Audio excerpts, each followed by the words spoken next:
BRS కు దెబ్బ మీద దెబ్బ తగులుతోంది. బీఆర్ఎస్ నుంచి కాంగ్రెస్ లోకి వలసలు పెరుగుతున్నాయి. కాంగ్రెస్ లోకి 6 బీఆర్ఎస్ ఎమ్మెల్సీలు చేరారు. భానుప్రసాద్ సారయ్య, దండే విఠల్, ఎంఎస్ ప్రభాకర్, ఎగ్గే మల్లేశం, బుగ్గరపు దయానంద్ కాంగ్రెస్ తీర్థం పుచ్చుకున్నారు.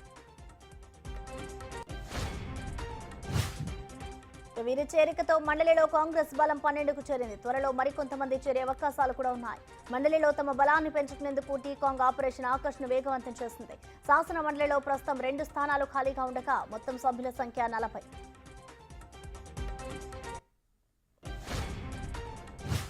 అంతకుముందు ఢిల్లీ పర్యటనలో ఉన్న సీఎం రేవంత్ రెడ్డి ప్రధాని మోడీ, కేంద్ర మంత్రి అమిత్ షాతో భేటీ అయ్యారు. వివిధ శాఖల్లో పెండింగ్ లో ఉన్న అంశాలపై వినతి పత్రాలు ఇచ్చారు. తెలంగాణ అభివృద్ధికి సహకరించాలని కోరారు. ఈ సందర్భంగా మాట్లాడిన సీఎం రేవంత్ రెడ్డి తెలంగాణలో బీఆర్ఎస్ ఎక్కడుందో టార్చ్ లైట్ తో కేసీఆర్ వెతుక్కోవాల్సిన పరిస్థితి ఏర్పడిందని విమర్శించారు.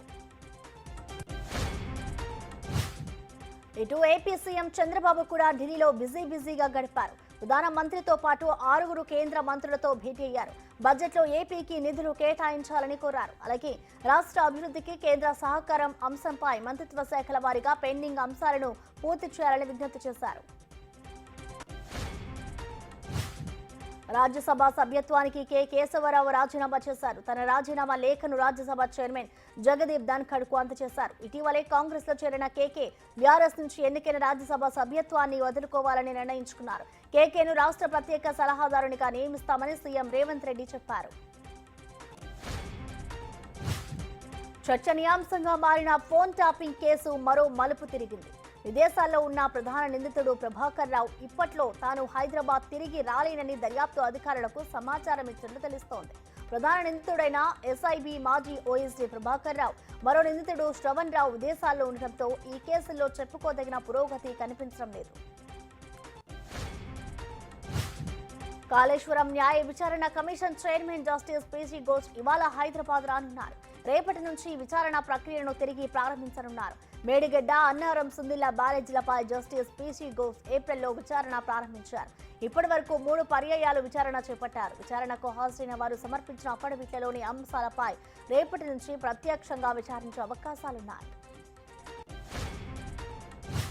నెల్లూరు జైల్లో ఉన్న పిన్నెలిని జగన్ పరామర్శించారు. వైసీపీ నేతలపై తప్పుడు కేసులు పెడుతున్నారని జగన్ ఆరోపించారు. కాగా జగన్ వ్యాఖ్యలకు టీడీపీ నేతలు కౌంటర్ ఇచ్చారు. టీడీపీ దాడులు చేసినట్లు ఆధారాలున్నాయా అని ప్రశ్నించారు. ఈవీఎం ధ్వంసం చేసిన వ్యక్తి మంచివాడా అని నిలదీశారు. జగన్ కు రాజ్యాంగం ఇప్పుడు గుర్తొచ్చిందా అంటూ మండిపడ్డారు. పిన్నెలిని పోలీస్ కస్టడీకి ఇవ్వాలన్న పిటిషన్పై ఇవాళ తీర్పు వెలువడనుంది.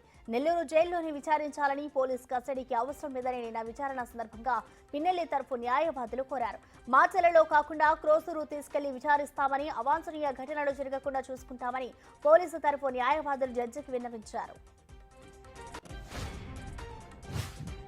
ముంబై మెరైన్ రోడ్లో టీమిండియా విజయోత్సవ ర్యాలీ జనసంద్రమైంది. అభిమానుల్ని ఆనందంతో కేరింతలు కొట్టించింది. వరల్డ్ కప్ నెగ్గిన భారత బృందానికి ఘన స్వాగతం కాదు, జీవితంలో మరవలేని అపూర్వ స్వాగతం పలికారు. ఓపెన్ టాప్ బస్సుపై వరల్డ్ కప్ విన్నర్స్ నిల్చొని అభిమానులకు అభివాదం చేస్తూ సందడి చేశారు.